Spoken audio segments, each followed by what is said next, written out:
Our third, last but not the least speaker for today is Susanna de Rezende, if I'm saying it right. Susanna is now in the Institute of Mathematics at Czech Academy of Sciences. But before, I think you were at KTH and in Toronto and probably in some other places, working with a lot of people in the community and contributing to a huge number of recent really cool results, including the one I guess you're going to talk about, the non-automatability results. So far we've seen lower bounds for proof size, existence of proof, but Susanna will tell us how to actually prove something very cool about proof search. Please go ahead. Okay, thank you, Antonina, and thanks for the organizers for inviting me. Yes, so I'll be talking about non-automatability. And so the motivation to study non-automatability is the question, how hard is it to find proofs? Right, so we know, yeah, set solvers find proofs of unsatisfiability of formulas with thousands of variables, but we know that the search space of proofs is very large. So, so how do they do this? How hard is this problem actually? And well, at least we know that there is a proof of size 2 to the n, which is easy to find, and that would be just checking all the possible assignments and seeing if any of them are satisfy the formula. And one way to lower bound the time that set solvers take is by proving a lower bound in the size of the proof that they generate. But a natural question is, can sat solvers actually find these small proofs if they exist? Or are these two measures at least polynomially related? And this is what gives the motivation for the definition of automatability. So we say a proof system P is automatable in time f of n if there exists an algorithm, a deterministic algorithm, that given an unsatisfiable formula, outputs a p refutation of this formula in time f of n. And here this n is the size of the smallest p refutation of f plus the size of f. So we need to give the algorithm time to read the input. So we need to give it time proportional to the size of f, but also to produce the output, and it has to produce a p refutation. So that's why we take size of the smallest p refutation plus the size of f. And if we just say that that p is automatable, we mean automatable in polynomial time. Okay. So this is the concept we'll be talking about in this talk. So can we find small proofs if they exist? And I will start by giving some non-trivial automatability algorithms, and then I'll talk about the non-automatability results. So first, let's see the positive results, automating algorithms. So just some quick definitions to make sure we're on the same page. So I'll be talking about resolution. Unless I state otherwise, we'll think of formulas with constant width. And I'll be talking about tree-like resolution when the proof is a tree. And I'll at some point also mention regular resolution. So that's just if we consider any path in this proof tag from the source to the sink, then I resolve on a given variable for any given variable at most once. And I'll also be talking about these measures that Robert was talking about too. So the proof size and the proof width. And I'll also use this perspective he talked about, like that you can see a resolution proof as a query model solving this falsified clause search problem. Okay. So the first automatability algorithm is for tree-like resolution. So this was shown by Bing Patasi, and actually they observed this. It's a simple algorithm that they have in this paper, and it's automatable in time n to the log s, so we can actually even like separate the size of the formula from the size of the smallest refutation. So let me present you this algorithm because I think it's very nice and simple. So we're given this unsatisfiable CNF formula, and suppose that we know the size of the smallest tree-like refutation. If we don't, we can just try this algorithm for s equals 1 equals 2 until it actually produces a refutation. So suppose s is known, and now it's a simple observation that there exists some variable that if I restrict the formula by this variable, either by this variable set to 0 or by this variable set to 1, at least one of these will have the size less than s over 2. And that's very easy to see if we just consider a tree-like refutation. There is one last variable to be resolved on, and if we just and at least one of the sides of this tree has to be of size less than s over 2. So this is the only observation needed, and then the idea is that you'll first try to find what variable and what polarity we have to set to find a proof of size s over 2. So that's this 2 times n here. So we'll try all the n variables and all the 2 possible polarities, and then try to find a proof of size s over 2. And once this is found, then I can recurse on the other side with one less variable. So this gives the automating algorithm in time n to the log s. Okay. So this is for tree-like resolution. So what about for resolution? Can we do anything better than just 2 to the n? And this follows from Bentesen and Victorson. So we can actually beat this 2 to the n algorithm. So if you think of this as s being polynomial in n, then this algorithm is basically 2 to the square root n. So if we have polynomial size proofs, then we can find proofs in time less than the trivial 2 to the n. And this just follows from the fact that we can automate with. So consider this algorithm. So we'll start with w equals 1, 2, and increasing, and we'll always derive all the at most n to the w clauses derivable in with w. So I just keep increasing the number of clauses I can derive, and this can be done in time n to the o of w. And at some point, I will be able to derive contradiction. So, and the point I'll be able to derive contradiction is when w is the minimum width required to derive contradiction. And what Bentesen and Victorson showed was that if f can be refuted in size s, then f can be refuted in width at most square root of n log s. So putting these two things together, we get that resolution is automatable in this time. Okay. So we can do better than trivial for resolution. So yeah, what other automatability algorithms do we have? Well, for algebraic proof systems, we already heard a bit about these proof systems. So I won't be defining them, but just they work with polynomials. That's all we need to know for now. So right, so we saw that resolution, this automatability algorithm follows from this with automatability algorithm.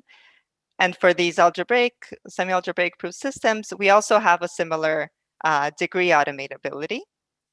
And we also have a very similar size degree relation for polynomial calculus and also for Shirley-Adams and sum of squares. So this gives also some non-trivial automatability algorithm for sum of squares, Shirley-Adams, and polynomial calculus.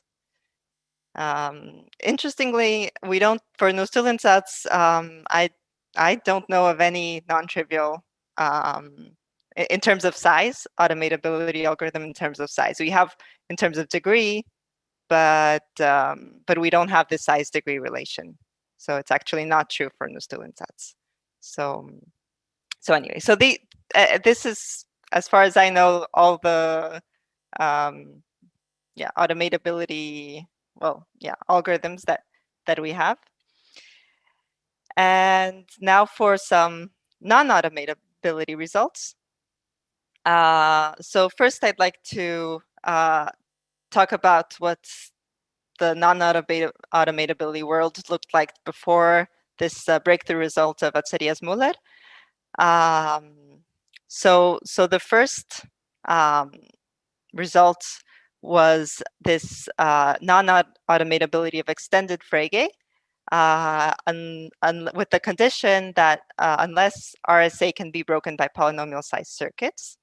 This was proved already in '98 by Krajcik and Pudlak. So this was actually, so they talk about feasible interpolation in the paper, and but it follows because automatability implies feasible interpolation. But okay, so there's this cryptographic assumption that gives non-automatability of extended Frege. Then this was strengthened to other also strong proof systems. So again, we have some cryptographic assumption, and we can also show that even TC0 Frege is non-automatable unless this Diffie-Hellman procedure can be broken by polynomial size circuits. And for AC0 Frege, we need a stronger assumption. We need sub-exponential size circuits. Okay, so this is non-automatability results for these strong proof systems. You could say that it's kind of expected that strong proof systems are harder to automate, and simpler proof systems should be easy. But okay, maybe this is more of an intuition. Okay, so the first result for weaker proof systems was this Alexandrovich-Rezbrov result, which where they showed that resolution and tree-like resolutions are not automatable in polynomial time unless this hierarchy in parameterized complexity collapses to FPT. So so this was it's a nice paper, but it's a complicated proof. And so this was the first non-automatability result for resolution. This was later extended to polynomial calculus and Nullstellensatz. And also a more recent result was able to prove not only non-automatability in polynomial time, but a bit larger than polynomial time for both resolution and tree-like resolution, with a slightly stronger assumption that ETH is false. So this was before this Atiyas Mullet. So then we have just 2 years ago this result that from Atiyas Mullet showed that resolution is NP-hard to automate, and after this there were several follow-up results extending this to other proof systems. So we have this NP hardness of automating cutting planes, also NP hardness of automating res k for small values of k, and then this NP hardness of automating algebraic proof systems, and even some hardness of automating tree-like resolution in time better than that automating algorithm that we saw. So, and to the little o of log n. So these were all follow-ups to the Atiyas Mullet. So now I'd like to talk more about the Atiyas Mullet technique. Yeah, how it was done, and then how these, well, some of these generalizations came up. So, by the way, are there any questions so far? I think I'm like speaking quickly. I don't know if there are any questions up to this point. When you say ETH hard to automate, you mean under the assumption that ETH is, Yes. it's not possible to automate unless ETH is false. Yes, exactly. That's what I mean. Yes. Yes. Can you go back to that parameterized complexity result that you mentioned? Oh, yes. Mm-hmm.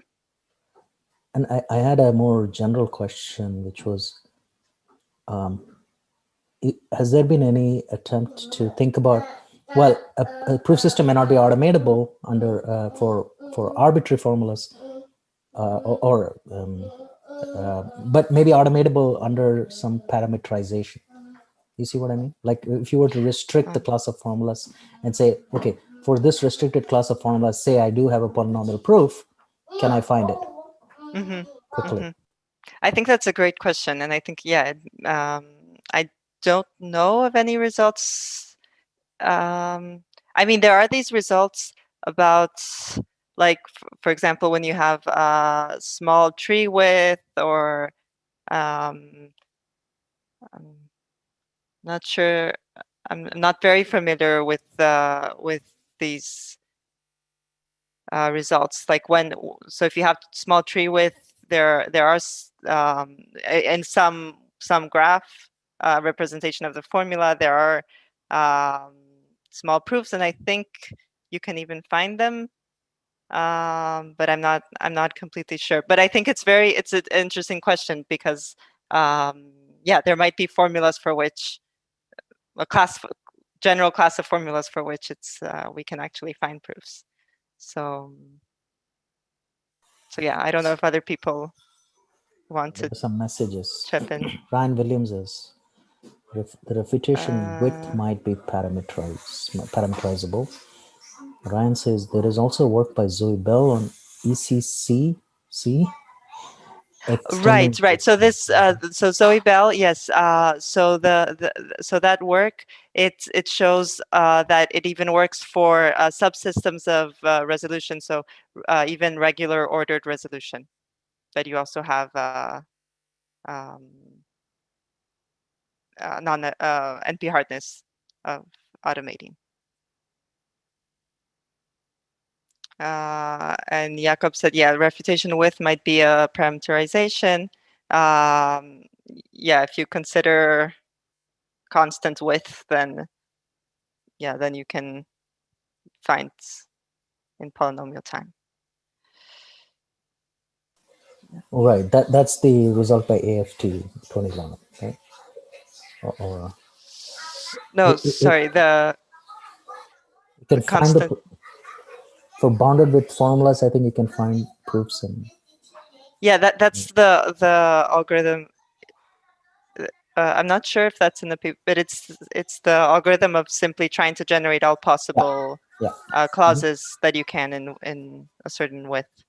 Right. Let's see if there's any. Oh, Russell has a question. What about weak automatizability, where if a tautology has a proof in one system, you find a proof in a larger system? Okay, right. So that's a good question. So some of these, so the non-automatability results for the strong proof systems I talk about, these are actually weak automatability results. So this means that so TC0 Frege is not even weakly automatable. So that means that you cannot, even if you're allowed to find proofs in stronger proof systems, you can't do it in polynomial time on the smallest TC0 Frege proof system. For these for the weaker proof systems, we don't have any weak, non-weak automatability results. I guess the best we have is that the let's say, for example, here. So we have that even if you're allowed to output polynomial calculus or Shirley-Adams or cutting planes refutations, you can't automate resolution. So you can go only up to these proof systems for which we know non-automatability results. Yeah, but I think that's one of the main open questions is can we prove that resolution is not weakly automatable? Yeah. There's another question. Results based on Atiyas will also give the weak automatability.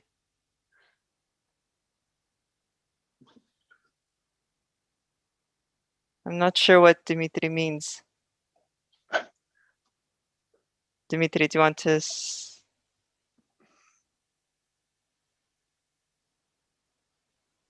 Results based. So I think I think you already said what Dimitri was saying basically. So even if you had something that had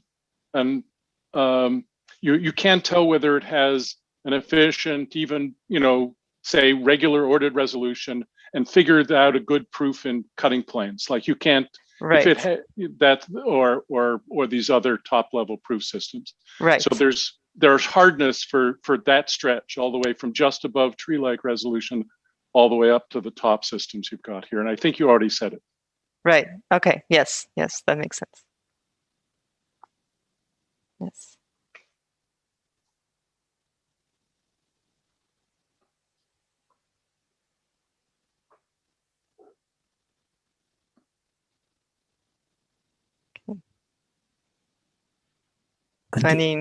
Yes. Continue, please. Okay, perfect. All right, so now I'll go into a bit of how these results are proved. So this is Atiyas Mullet. They showed that if resolution is automatable in polynomial time, then NP is in P. If it's automatable in quasi-polynomial time, then NP is in QP. And if it's automatable in sub-exponential, that's 2 to the n to the little o of 1, then it's NP is in sub-exponential time. Okay, so in order to show this, the main theorem is that, so if you're given CNF formula F, there's this algorithm that outputs CNF formula A of F in polynomial time, such that if F is satisfiable, then AFF has small resolution refutations. And if F is unsatisfiable, then AFF requires very large exponential size resolution refutations. Okay, so this is the main theorem. And from this, the non-automatability result follows directly. So let me just show why, but this is easy implication. So suppose we have an algorithm that automates resolution in some time f of n. So you think of f either polynomial, quasi-polynomial, or sub-exponential. So now we want to decide whether f is satisfiable or unsatisfiable in the same amount of time. So either if f is polynomial, we'll still be doing it in polynomial time, or quasi-polynomial or sub-exponential. And what we do is simply run this algorithm on this formula A of F for this amount of time. So here S is the upper bound. In the case where F is satisfiable, we know that there's a resolution refutation of size S, and T is the time this algorithm takes. So we know that the size of the formula is at most T, because it's outputting this formula. So we just run it for this amount of time, and s plus t is polynomial. So we know that if f is satisfiable, then since this algorithm is actually it automates resolution in time f of n, we know that it will return a refutation. So if f is satisfiable, then it will return some refutation. And the other direction also holds. So if a returns a refutation, then we know f is satisfiable. And this is because this is true if this f of s plus t is less than the required size of resolution refutations if f is unsat. So whenever, if f is any of these functions, polynomial, quasi-polynomial, or sub-exponential, then this will be true. So then we'll have that if the algorithm returns a refutation, we know that f is satisfiable. So we're solving an NP-hard problem in time f of n. Okay. So the non-automatability result boils down to proving an upper bound and a lower bound, constructing this formula a of f and proving an upper bound and a lower bound, depending on whether f is satisfiable. Okay. So now I'll first just explain what this, wait, let me see how I'm going on time. How much time do I have, Antonina? That's okay. You could still take, I don't know, 10 minutes. Okay, all right. So I think it's enough time. Okay, so I first want to explain what this formula is that this algorithm outputs, and then I'll give a sketch of how the upper bound and lower bound are shown. Also for the generalizations, which is similar. Okay, so the formula is this ref f formula, and it's encoding that f has a short resolution refutation, so size s.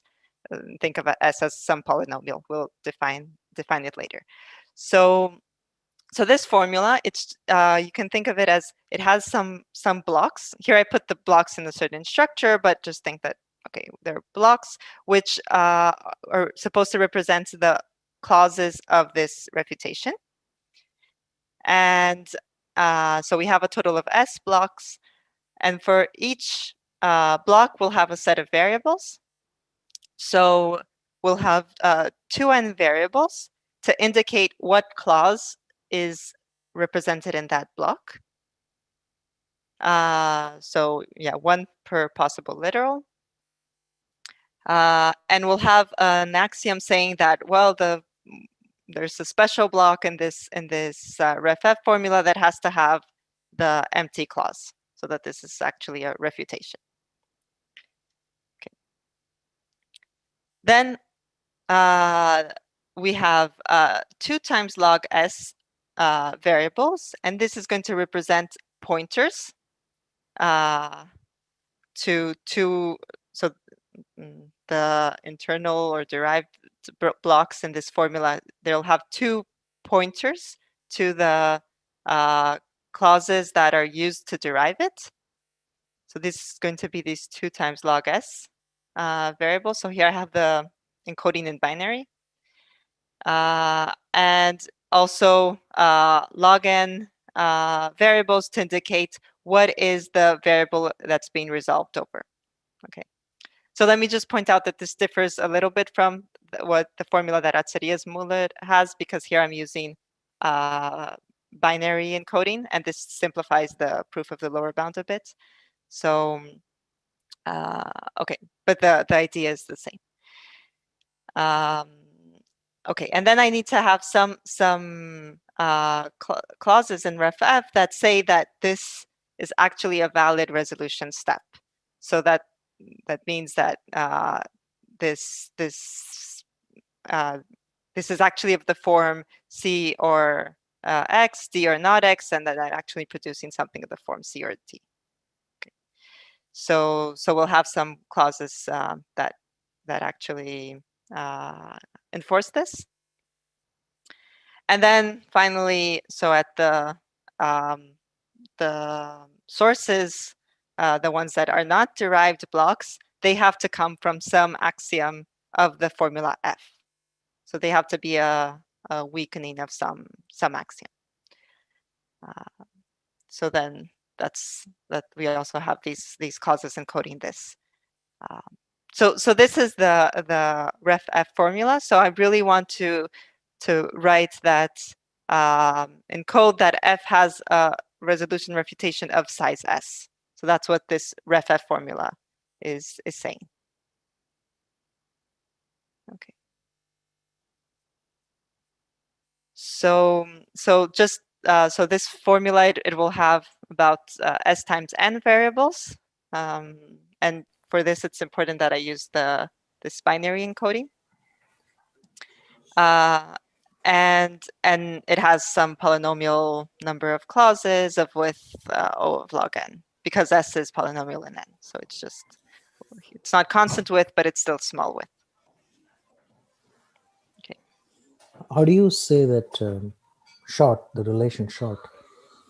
How do you say it's short? That's just because I only have S blocks here. So the refutation has to fit into these S blocks. So that's how yeah, it's restricted to these S blocks.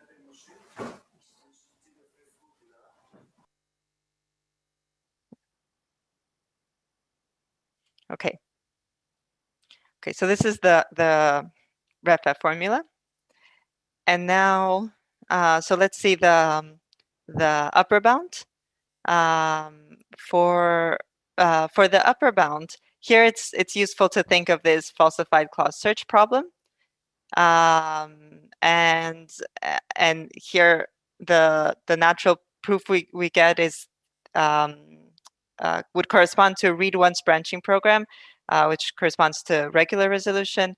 So the idea is that we'll fix some satisfying assignment for F, and then we start at the block which we know is the empty clause, and we will keep this invariant that our satisfying assignment that we fix falsifies the clause in the current block. So it's definitely true when we start in the when we have the empty clause, and since these should all be valid resolution steps, we can always find one direction in which this invariant will still be true. So the idea is that we follow this path, and we'll either detect a non-valid derivation step, or we'll be able to follow this path until we reach some block which is actually a sink. So it has a pointer to some axiom of F. And but since this is a satisfying assignment, it cannot falsify a weakening of an axiom of F, because it satisfies all the axioms of F. So then we also found some falsified clause of ref F. So ref F cannot be a refutation, cannot be encoding a refutation of F. So what's the size of this proof of this upper bound? So it's basically, you can do this in the number of blocks squared. So this is because if you think of what the branching program has to remember at each step, it has to only remember the current block it's in, and the next block it's going to. So that's why you get number of blocks squared, and number of blocks is going to be polynomial, so we'll get some polynomial upper bound. Okay. Okay, so this is the upper bound, and for the lower bound, well, so what Atiyas Mullet show, they show this with lower bound for this ref F formula, and with lower bound of S over N. Okay, so from this we can use the Bensusan-Wigderson size width relation. And okay, so let's remember, so we have ref F has S times N variables, they have width log N. So if we just apply this, we get that resolution refutation of size exponential in s over n cubed. Okay. So if as long as we choose s large enough, we'll get an lower bound of 2 to the omega n. Okay. So this is not what Atiyas Mullet do in their paper, because they don't use this binary encoding. They use a unary encoding. So what they actually do has to do with what Robert was talking about earlier. So consider a lifted version, which they call okay. You can consider it as a lifting technique. It's this relativization technique. So it's very similar. And from that, so if you consider the lifted version of this formula ref f, then you can show that actually this width lower bound actually becomes a size lower bound. Okay, and you even get better parameters here. So you don't need to choose s so big. You can choose s like n squared. Okay, and then just one observation. So if we do use lifting, we also have to show that this lifting preserves the upper bound. So lift ref f also has to be easy when f is satisfiable. Okay, so let's see how this how the extensions are shown. So the upper bound for most of these follow from the upper bound for resolution. So how is the lower bound shown? So actually, so this yeah, I didn't say before. So actually, what Atiyas Mullet show, they show actually a block with lower bound. So here we think of the variables as partitioned into blocks. So this is actually the natural partition that you get thinking of those blocks I had talked about before. And the block width is just the number of blocks a clause touches. Okay, so so they actually show that the block width is large. And then you can apply this lifting, and it's actually a block lifting. And this is important to preserve the upper bound. So so this block lifting, then you can show that this requires resolution size exponential in s over n. Then so for the cutting planes, what GKMP did was on this other lifting theorem that yeah, Robert also talked about, where we're composing with the indexing gadget, except that they need also a blockwise version of that. So they need, it's also a multiplayer kind of lifting. But so they prove this lifting theorem, and then they can get the cutting planes lower bound. What Garlick does also is, well, he calls it the relativization, k-fold relativization technique, but also it's this also a lifting, and can get the size lower bound for res k. In this algebraic paper, it's also showing that this lifting can give you polynomial calculus, Shirley Adams, size lower bound, and here just a small observation that so actually what this last paper was also doing is showing that this block with lower bounds can actually also be shown by a reduction to pigeonhole principle, and yeah, you get a slightly weaker lower bound, but it's like modular. You can directly reduce to pigeonhole principle and then get the lower bound from pigeonhole principle, and the same holds for the block degree. So since pigeonhole principle is hard for both degree-wise for both polynomial calculus and Shirley Adams, that's how we can get the degree lower bound for these proof systems. And so yeah, so this also might explain why, well, it explains why this technique of reducing did not give something for SOS, because SOS has small degree refutations of pigeonhole principle.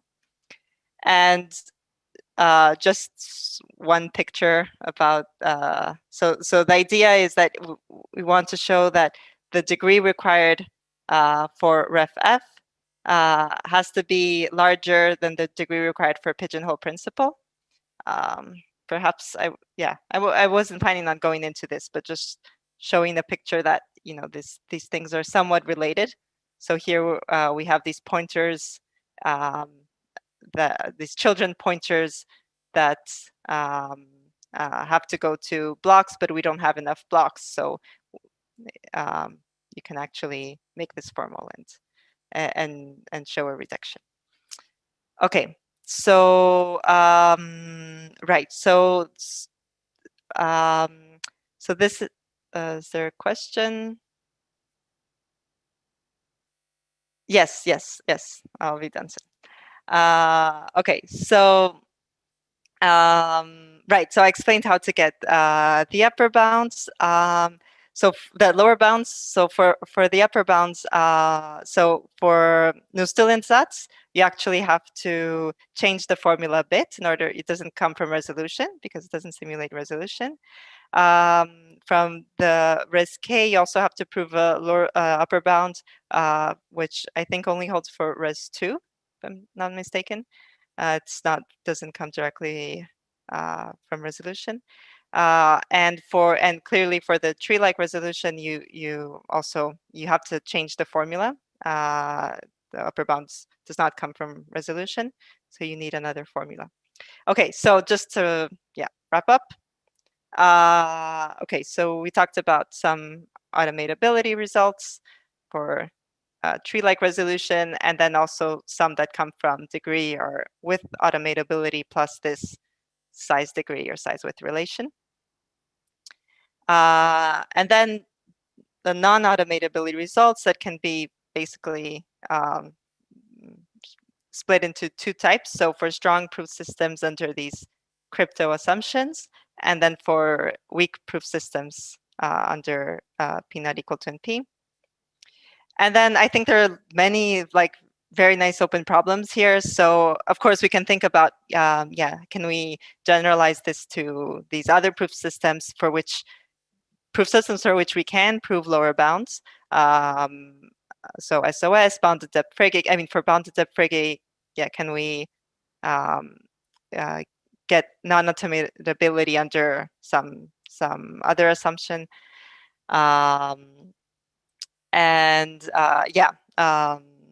Res k for larger values of k, or this resolution over polynomial calculus of degree d defined by, I think, Krychek. So I think these are natural questions. Also, since it seems like weaker proof systems are more malleable to automation. So what about what if we consider other tree-like proof systems? Are these can we show some non-automatability results here? So something is known for tree-like cutting planes, but it's not optimal. Also, we talked about weak automatability, so there, it's an important open problem. And recently I also heard Jan Krychek also talking about can we formalize what is the optimal way to search for proofs? So he has an information efficiency function, which actually characterizes what you can the time required to find proofs. So I think there's also a lot of interesting things that you can work on because that was the inspiration for automatability. We want to search for proofs. So so that's it. Okay, thanks. Thank you very much. Questions, comments?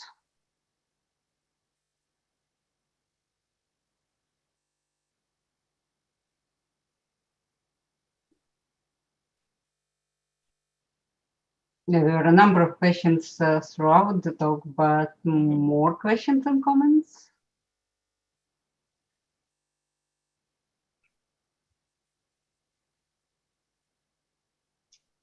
Okay, if you don't mind, maybe ask a question. So I was wondering if there is anything about optimal proof systems and automatability of optimal proof systems. So if there exists an optimal proof system, is it supposed to be not automatizable, automatizable? How would that? Okay, so one thing is that the results for under crypto assumptions, these were results that were non-weakly automatable. So we know that anything that simulates these are not automatable. But perhaps more can be said about this. I don't know if someone in the audience wants to also say something. I know. So when Krychek was talking about this, he also had some connection between this optimality of proof search and optimal proof systems. So yeah, I think there are other connections.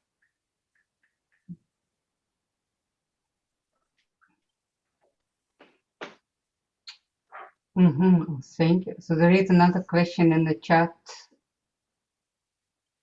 So might it be correct to say automatability is related to a kind of another width size trade-off?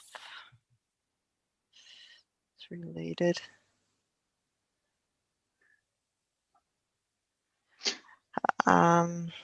Not exactly sure what you mean here. So the positive results of automatability, they are related to these size width, size degree trade-offs.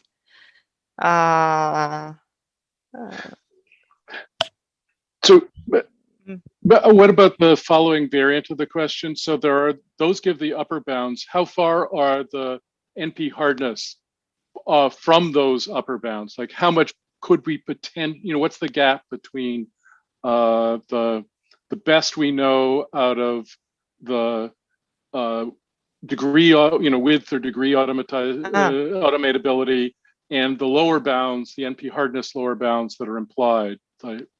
Right. So you can't get that these are optimal. Like you can't get that Betsis and Victorson is optimal. So I think what you get is that you do have some polynomial dependency on n in the exponent. So, but you don't get that square root n is the optimal under any assumption. Yeah, you can't get up to that. So that's also interesting. Can you actually show that Bensis and Victorson or these size degree relations are actually optimal under some strong assumption? Oh, but for Treelike, you did prove that the Treelike optimal. Oh, yes. For Treelike resolution under ETH, so we're using the strong assumption. Then that algorithm is really optimal. Yeah.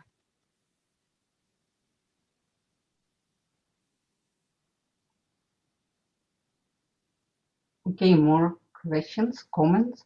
By the way, you're going to speak at another workshop on March 25, is that right? Yes. Is that the Thursday workshop?